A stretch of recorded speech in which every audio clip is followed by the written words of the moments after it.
No man's an island, except when he's having a bath. But what if a man was an island? What if you could isolate some men and ladies from the world? 6 years ago, I advertised for volunteers to come and stay at my isolated mansion. Perhaps for a bit, perhaps forever. My name is Dr. Lovett, and this is my asylum.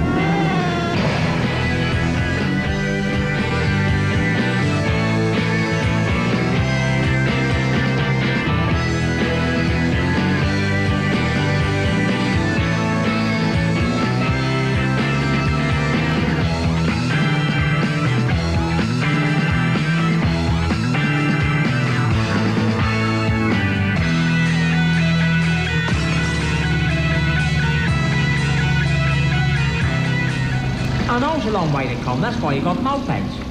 Hi, somebody's ordered a pizza and they're not claiming it. And you should be interested in my experiment here. Welcome to your new home. I'm going to say this once more and once more only because the words are sticking in my mouth like conkers.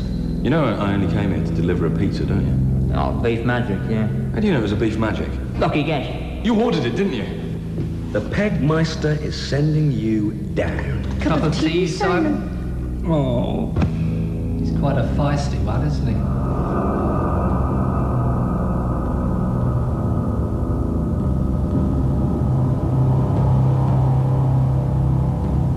It's a classic reverse. I mean, firstly, the image of the chicken crossing the road is funny anyway, but the fact that it gets to the other side is the punchline is totally unexpected because it's taken as read. A chicken crosses the road to get to the other side to do something when it's at the other side. So when you're wondering what's he going to say at the end, and then the ending is that it's taken as read. So when I say to get to the other side, I've pulled the rug from under your feet, I've taken you another way, I've tricked you. Basically, what I'm saying is I'm clever and you're stupid. I fooled you. I took a bug-eyed bank clerk and allowed him only to listen to Lenny Bruce records. Do you think tramps find each other smelly? Because I saw a whole load of them on a park bench, right? And they stank. And I just imagine one of them getting up and walking away and someone saying, someone's got to tell him. How about a flamenco singer made to take a vow of silence, and the only way he can express himself is with the use of objects? In your own words, why can't you speak? Consonant, a vowel, and not a consonant. Or a politics graduate Let's have a CIA and allowed them check. only to watch daytime television. The alphabetic spaghetti you found in the hall wasn't a secret coded message strapped onto the back of a team of trade ants. Simon, imagine a painter and decorator being surrounded only by Renaissance art. Of course, painting. He's the one. He's the painter and decorator. Yeah, the doctor put him in a room with the books and the paintings, and that is why he is like he is. Why don't you ask him? Victor, you're a painter and decorator, aren't you? Do you know who I am? I am Victor Monroe, weaver of dreams. Well, that's got that sorted out, hasn't it? Genius, artist, poet, weaver of enigmas, king, prince, cyclist. I have kissed the face of the Sphinx. I have suckled the teats of Ariadne herself, and I have danced naked with a horse at midnight. Oh, I shall tell you a piece of my history. Genius runs through my family like fine wine down the throat of a goose. Oh, my grandmama. I can see her now, her shiny cheeks and her enormous ear, the size of a small boat. Grandmama was an artist, of course. She was an abstract expressionist of the highest caliber. Many a time I would return from school dressed in my little culottes and tiny silk boots, and she would daub me in blue paint and then hurl me repeatedly at a canvas over and over. Oh, she was a powerful woman, over 7 feet wide.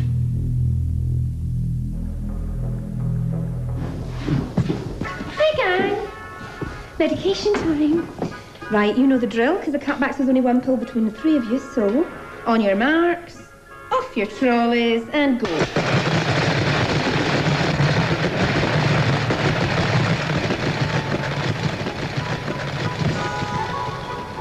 Probably about 5 o'clock now.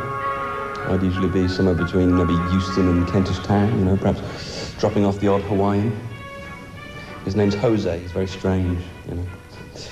Or perhaps I'd be on one of my very few days off, you know, perhaps just milling around the flat, you know, having a bar, listening to a few CDs, maybe watching some kids' TV, you know. What I'm trying to say is, can we watch Biker Grove? Because this is really boring. I'm sorry, this is Countdown, and it's very important. It's just a word game. That's what I thought before I opened my mind. Yeah, what happened? Did your brain fall out? Borderman communicates secret messages to the aliens through the conundrum and vice versa. There, look. What? You missed it. It said, the aliens are definitely coming today, Martha, to Martha. There. What, on a 9-letter board? Exactly. I think... No, I know you watch far too much daytime television. Yes, I do. Yeah, I phoned up this morning about it. What, did they put you on, did they? No, feeling in a mad, they've got a conspiracy to keep me quiet. What, Richard and Judy? I've got another theory about them, actually. It's quite explosive. Yeah? I've reason to believe, compiled evidence to the fact that, in fact, Richard and Judy are married. Yes! Look. I'm on the pill. Note, visual gag, stand on pill, on the pill. Big laugh, possible encore. Oh, shit, I've crushed it. Nurse? So you say the aliens are coming to see you today? Yes. I've asked them to pop round after Vanessa, because there's quite a good topic on today. Cystitis, so I shall be on the edge of my seat. And what do you think the aliens will want from you? Well, I'm hoping they might want to conduct some, bizarre sort of sexual experiments, but failing that, I expect they shall be asking me to channel more messages for Borderman.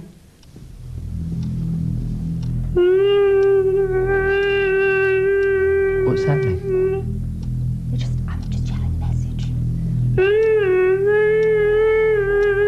What are the aliens saying? They want to ask Borderman a question. What? What's Richard Whiteley like in real life? I think it's quite a good question, really. I'd want to know. Right, well look, the easiest way to describe it is at the top you got the Prime Minister. He's the bog roll, right? Underneath him you got the Cabinet. That's the Minister of Transport, Defence, everything. They're all in the egg box. Hang on, strictly speaking, the Prime Minister's answerable to the Queen, isn't he? Here we are, look, that's it, paracetamol, that's the Queen. She's up the top, see, like this.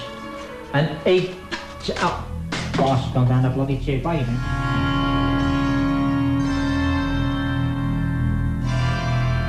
Father was a poet, but no ordinary poet.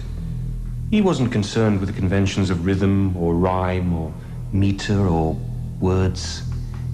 He worked in the medium of pure sound, often emitting howling screeches at 2, 3 in the morning. Yes, I remember one of his pieces. A very powerful, moving piece. Oh, such imagery, such urgency of vision. And another piece I remember, a poignant piece. Beyond words, beyond language. He was a genius. Grandpapa was an explorer. He would often be away for months and days on end. And when he returned, reeking of yeast and covered in sick, he would tell of his strange adventures with the Mahundi tribe of Malaya, who greeted newcomers by plying them with vast amounts of a strange fermented brew called Kalingbletlebel. He would often bring back trinkets from his voyages, tiny little trinkets. I remember once he brought me back a lovely little twig. Oh, Vietnam. The memories haunt me still. I was a war artist, posted deep in the Mekong Delta. I would be parachuted into the midst of battle, armed only with a canvas and some acrylics. Can't you be still for a moment? I had to kill a lot of my subjects just in order to stop them moving around. Right, there you go. At the top, you got the Archbishop of Canterbury. He's a brown envelope, and he's got the last word, really, because the Queen turns to him for advice. He's head of the church, isn't he? But, oh, hang on. Wait a minute. He's a bloody tea boy next to the Pope, isn't he? Look, here we go. Now, the Pope, he is the cat's arse. So it doesn't matter who you vote for, it's a bloke in the plastic cup who's pulling the strings. Got it?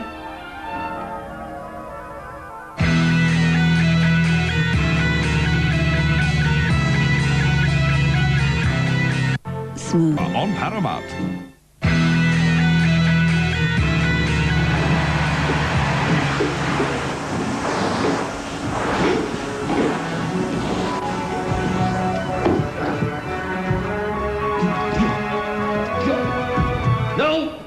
Ah, your bodies are futile. I could piss better patterns than this.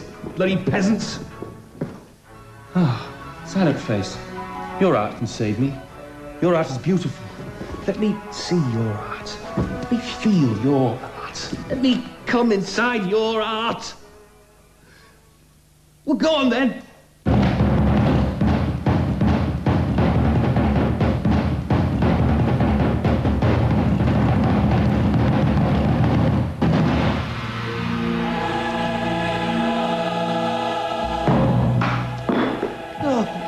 Come home, Johnny Farthing. Mummy's gone to heaven. Oh, the things I have seen. If eyes could speak, what stories would they tell? Of colours and eyelids. Oh, I have memories, memories, memories surround me. Sometimes sweet as a biscuit, other times sour, like a tangerine left too long in an old cupboard in Barnsley. I was a young man once. I was a flapper, a gadabout, a little Johnny Rooster, full of the hopes and dreams of youth. Yes. I remember I took my first job, painting decorative collector's plates for a small firm in Devon. We advertised in the Sunday supplements. I remember the first scene I painted for them. See the little tomcat, stretching and yawning in front of the roaring fire, in which lies a smouldering bagful of his own kittens. Of course, they failed to understand the truth. The darkness of the vision I was trying to communicate. They failed to see the truth of kittens. Kittens, of course, being miniature tigers who would sooner lacerate as lick a man. Their little eyes staring, their beady little eyes like cold pebbles staring. Oh! They asked me next if I could paint something a little more sentimental.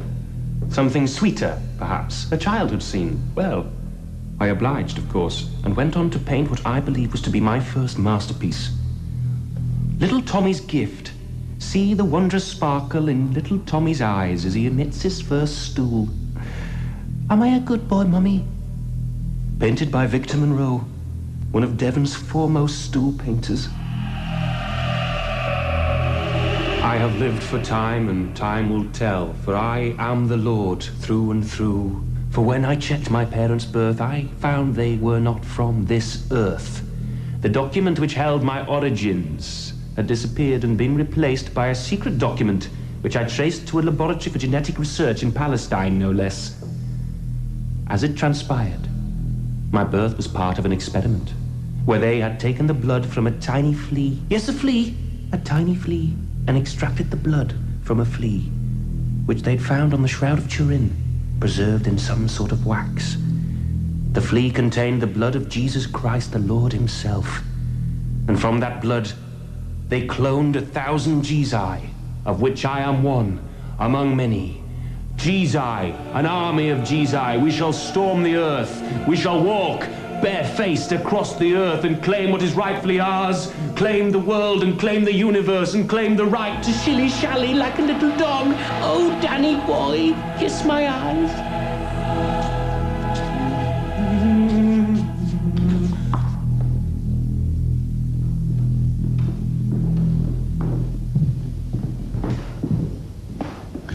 So are you serious about these aliens? Sorry, yeah. Are you serious about the coming down? I mean, you've gone further than lunch on this one, yeah? Oh, yeah, it all adds up. Alderman's missive, the 3 letters this morning, even you, Simon. You're pizza delivery boy. Well, you're not just a pizza delivery boy.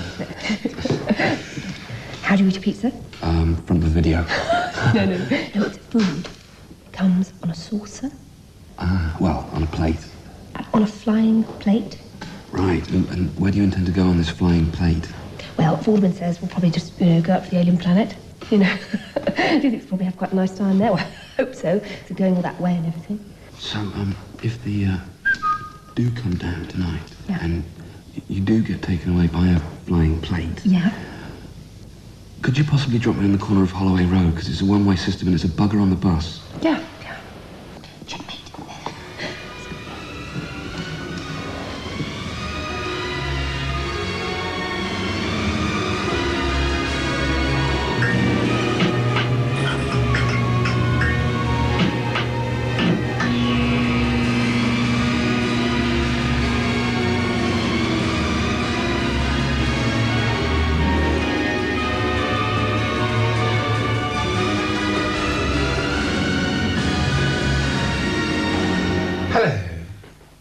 Cockney film star, 83 to 85, and I was in the film! Yeah! Thank you, Barry. Yeah, it was all right. I knew Pingu, I ate sweets, and I made love to Rod, Jane and Freddie. Thank you, Mariella. What films was I in? Would you remember the Star Wars? Do you remember it? Yes. It was the Luke Skywalkers, it was the Obi-Wan Kenobis, it was the Boba Fett's, it was the Landau Calrissians, it was the Lou Beals, it was the Mitchell brothers. Now that was EastEnders, love. I'm talking about the Star Wars. Pay attention, I'll start again. It was the Luke Skywalker, it was the Obi-Wan Kenobis. Anyway, well, I wasn't asked to audition for that, so I wasn't in that. But I was in all the other films that was made that day. Thank you, Michael. The Return of the Jedi, yeah, I was in that. Do you remember it? Do you remember the court of Jabba the Hutt? Do you remember it? With all the monsters, whoa, all the monsters scaring the children, whoa. You remember it? Whoa, Macarena, yeah. Remember Jabba the Hutt? He sat there, was a little man, he used to sit by him. Do you remember him? He's going, do you remember it? Do you remember it? Do you remember it? Do you remember it? Do you remember it? Do you remember it? Salacious Crumb, yeah, you remember it? Yeah, it's good, wasn't it? Thank you, Stephen. Yes, it was very nice, except the bad man came in the night and kissed me. Thank you, Mahaba. What were the Ewoks like? Oh, they're a queer bunch. Yes. Well, some were real Ewoks, but I think they swelled the numbers with unusually hairy children and dwarves. And all they're an arrogant lot. The Ewoks, all very arrogant. Yeah, well, I say that. Wicket W. Warwick, nice guy. Medicine Man, I got a lot of time for. But Chief Chirper, completely gone to his head. Yeah. Thank you, Johnny. Yes. Thank you for reminding me. I do have an explosive theory about the Star Wars films, which I'm going to share with you now. This is something that is going to blow the movie world apart. It's a secret, a subtext, if you like, something that only I have noticed on watching those films again and again and again. Maybe it's just a mad flight of fancy.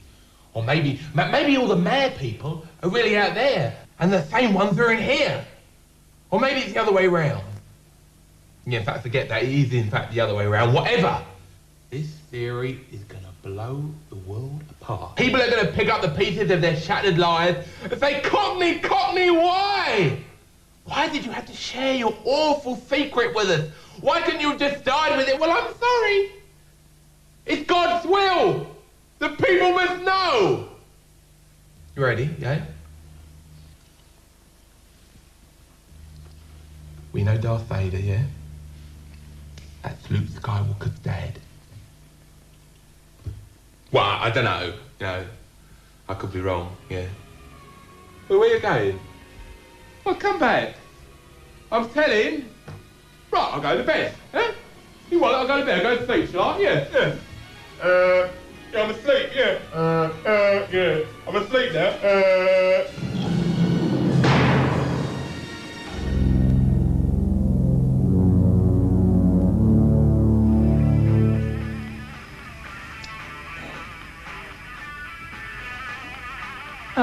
That's that Jimi Hendrix, isn't it? So, he was on the telly a couple of weeks back. I was flicking through the channels, I was trying to find Crime Watch. And this thing came up as three geezers with flared trousers playing guitars. I thought, that's not bloody Crime Watch. This is a reconstruction of a stolen amplifier, you know. It was in black and white. I thought, the telly's on the blink, you know. Then this title came up, it said Jimi Hendrix. And he's at a concert, you know, and he's kneeling down on the stage. His guitar's in front of him, and it's alight. It's in flames, you know. He's probably had a wiring problem or something like this. Well, he's flapping his hands around, he's blowing it. I said, you won't put that out, Jimmy. That's wood, mate. Once that catches, you got no chance, you know. But he was doing his level best, God bless him. And I was intrigued, you know, so I popped out to the kitchen for a packet of custard creams. I come back in, and I swear to God, he's got hold of this guitar, and he's smashing it against the amplifiers. Well, he's never going to put it out like that, is he? No bleeding idea at all. And all the while this is going on, the other pair are playing away like nothing's happening. Haven't even noticed the rhythm section. I expect they're all on drugs. 2 years in the army wouldn't do him any harm. Anyway, at the death, he's got this guitar and he's thrown it into the audience. And that was a very irresponsible thing to do.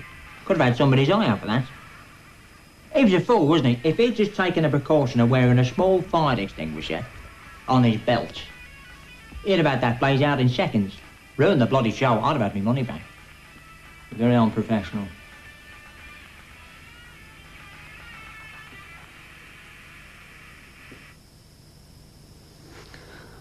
Come on. The alien said they'd be here 5 minutes ago. I wanted to get back in time for 15 to 1. Don't worry, you watch it. I'll put you in front of the telly.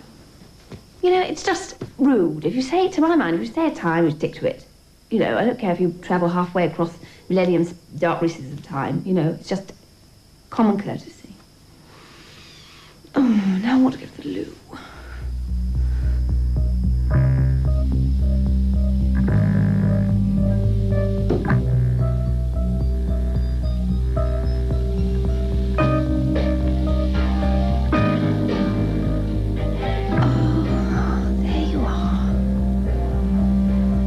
I've been waiting for 10 minutes. Come on. I haven't eaten yet, by the way.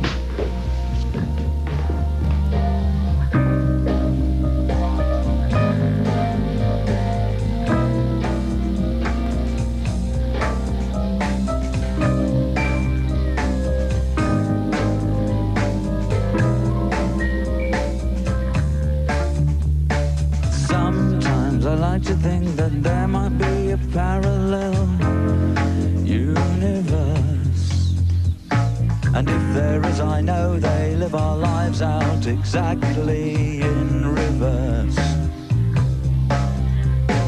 You and I could go there if you think that you could maybe get some time off work,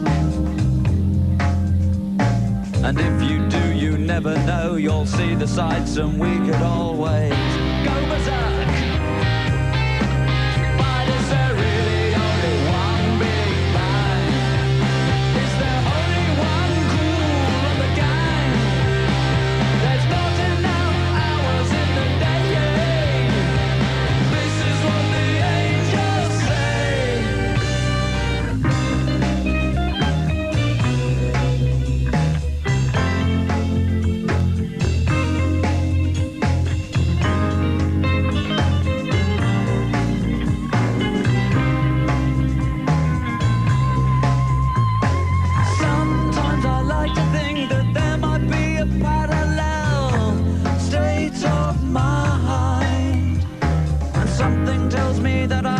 Find it before I get left behind. Oh, you and I could go there if you think that you could maybe do that. Could catch you. And if you do, you never know, you'll see the sights and maybe even want me to. But is there really only one big kind? Is there only one cool? There's not enough hours in the day. This is what the angels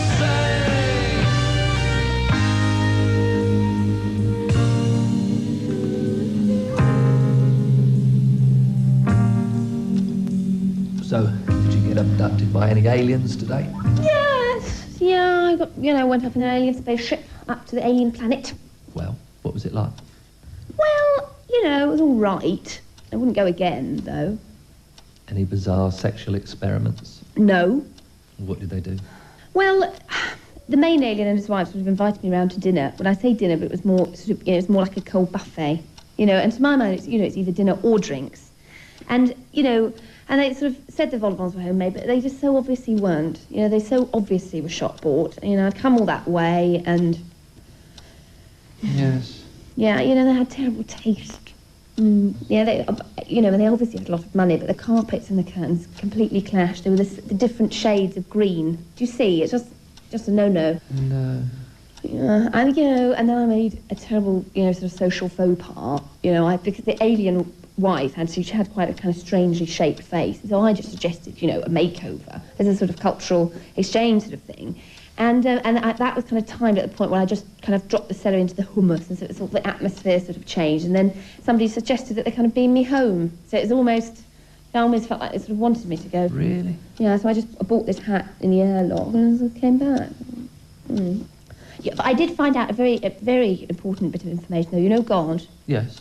One of the aliens said that they had very, very definite proof that God actually exists. Actually, hang on. Whether it's very definitely that he doesn't exist. I can't remember which one it is, but it's probably not important. I must say, lovely quiche, broccoli and cheese, very peppery. Oh, well, that's the main thing. Yeah.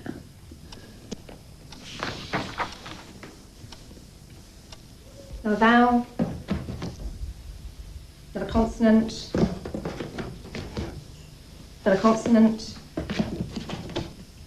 and another consonant. Oh my God.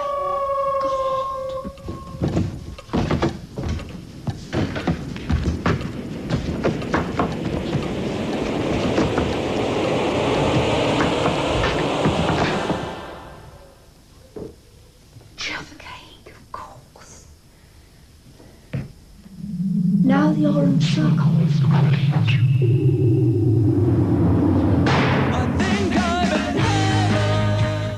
Same time tomorrow night here on Paramount, Collins and McConey lighter at the back of a dark cinema, home to their movie club. Next tonight, though, an insight into the inner workings of the British judiciary in Monty Python's Flying Circus, next on the Paramount Comedy Channel.